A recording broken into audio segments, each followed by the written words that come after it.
Shalom, jumpa lagi dengan saya Erna Bayu dalam YouTube channel Erna S. Bayu.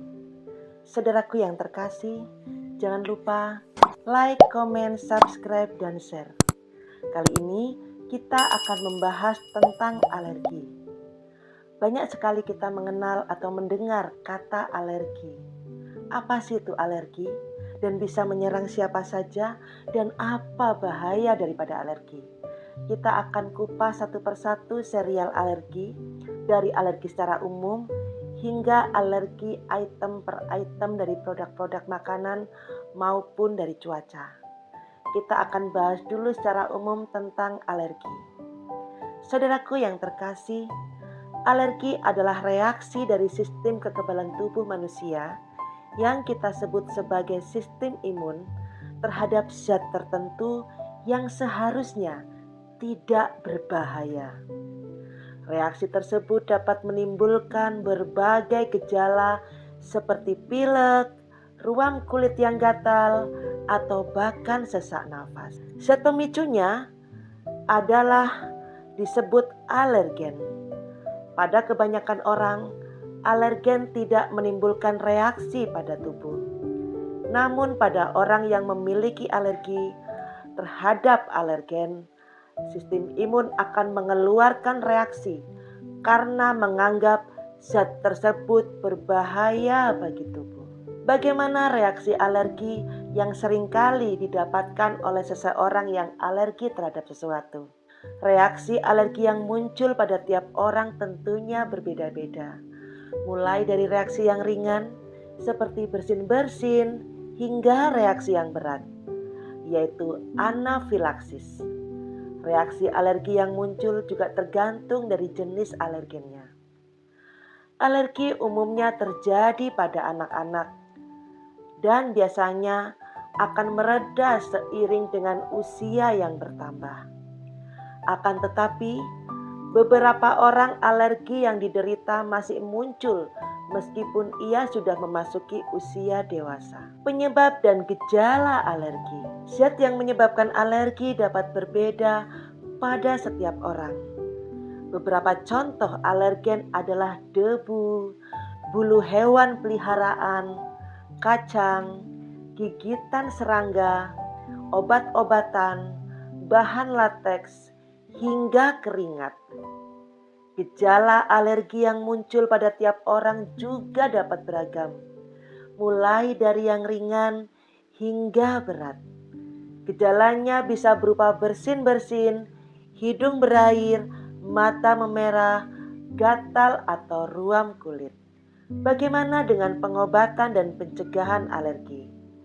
Pengobatan utama alergi adalah dengan menghindari zat pemicunya, atau kita sebut sebagai alergen. Untuk meredakan gejala, dokter akan memberikan obat anti alergi. Seperti contohnya mungkin yang pernah saudara dengar, ada antihistamin dan kortikosteroid. Bila reaksi alergi tergolong berat, penderita perlu diberikan suntik epinefrin oleh seorang dokter. Cara terbaik untuk mencegah alergi adalah dengan menghindari pemicunya. Meski demikian, ada beberapa cara lain yang dapat dilakukan jika pemicunya sulit untuk dihindari, seperti mengenakan pakaian tertutup, tidak memakai parfum yang dapat mengundang serangga, serta membersihkan rumah secara rutin. Sekarang kita akan belajar tentang komplikasi alergi. Apa sih komplikasinya? Jika tidak ditangani, alergi dapat menimbulkan beberapa komplikasi. Yang pertama adalah anafilaksis. Anafilaksis terjadi ketika seseorang mengalami reaksi alergi yang parah. Kondisi ini umumnya muncul akibat alergi terhadap makanan, obat-obatan, dan sengatan serangga. Yang kedua adalah asma. Asma terjadi akibat reaksi alergi yang mempengaruhi saluran pernafasan, Umumnya komplikasi ini terjadi akibat alergi terhadap partikel yang ada di udara seperti debu dan bulu hewan. Penderita asma biasanya mengalami gejala seperti batuk, bersin, dan sesak nafas. Yang berikutnya adalah sinusitis.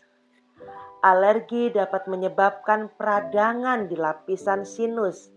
Sinus adalah rongga di pipi kita. Di dalam pipi kita ini ada tulang, di dalamnya ada rongga yang kita sebut sebagai sinus. Kalau ada radang maka disebut sinusitis. Kondisi ini menyebabkan rongga sinus menghasilkan banyak lendir sehingga menumpuk dan menyumbat saluran hidung. Kemudian yang keempat adalah infeksi telinga. Infeksi telinga dapat terjadi jika alergi menyebabkan penyumbatan di saluran hidung, sinus, serta saluran penghubung antara telinga tengah dan bagian belakang hidung, atau kita sebut tuba eustachius. Berikutnya adalah yang kelima, infeksi paru-paru. Meski sangat jarang terjadi, alergi dapat menyebabkan peradangan pada pipa saluran nafas dan paru-paru.